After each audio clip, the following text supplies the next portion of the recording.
هەڵبژاردن تەواو ئەنجامەکان ڕاگەیەندرا و یەکەم کۆبوونەوەی خولی تازەی پەرلەمانیش بەڕێوەچوو گرژی و قسەی حیزبولایەنەکانیش خەریکە دادەمرچێتەوە. ئێستا هەمووان چاوەڕێی هەنگاوی کردداری و دەستپێکردنی کۆبوونەوەکانن بۆ پێکهێنانی کابینەی نوێمی هەرێمی کوردستان.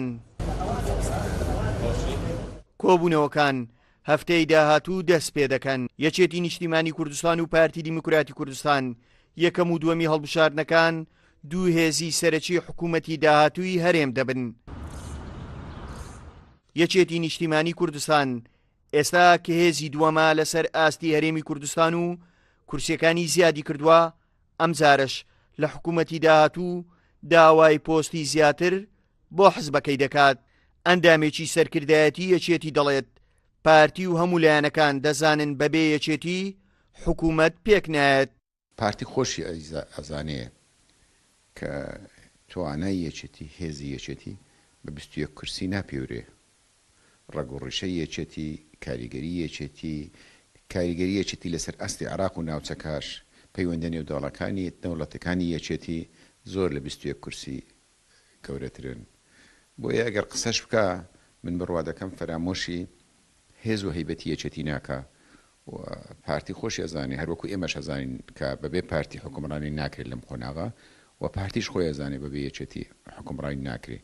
بۆیە قسەکردن شتێکە و کردەوە شتێکی ترە. پارتی دیموکراتی کوردستانیش ژمارەی کورسیەکانی زیاتر کردووە بەراورد بە خولی پێشوو، بەڵام هەموو ڕێگاکانی پێکهێنانی حکوومەت بۆ حزبە دەچێتەوە بەر دەرگای یەکێتی نیشتیمانی کوردستان.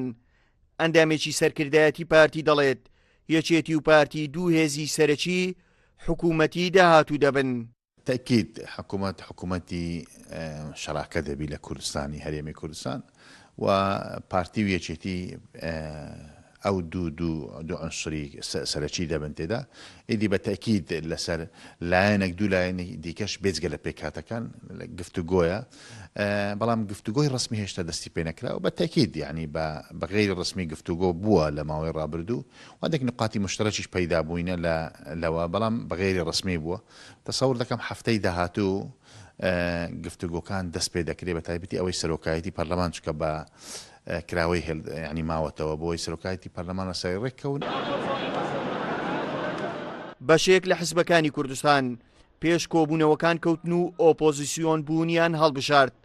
بەشێکی تریش لە حزبەکان کە سەرێکی ترینیان گۆڕان و کۆمەڵی ئیسلامین چاوەڕوانی کۆبوونەوەکانن. ئەو کات دوا بڕیاری خۆیان بۆ هاتنە ناو حکوومەت یا ئۆپۆزیسیۆن بوون دەدەن. هەرگیز پێکهێنانی کابینەی نوێمی حکوومەتی هەرێمی کوردستان وە کابینەی هەشتەم نابێت. ناو هەموو حزبە بەشدار دەبن، نەهێندە کاتیشی دەوێت. یاریزانێکی سەرەکی هەیە بۆ کابینەی نوێمی حکوومەتی هەرێمی کوردستان، ئەویش یەکێتی نیشتیمانی کوردستانە. یەکێتی دەڵێت هەرگیز وەک کابینەی هەشتەم نابێت، ئێمە دەنگ و کورسیمان زیادی کردووە و پۆستی زیاتریشمان دەوێت. هاوکار عەبدوڕەحمان، کورسات نیوز، هەولێر.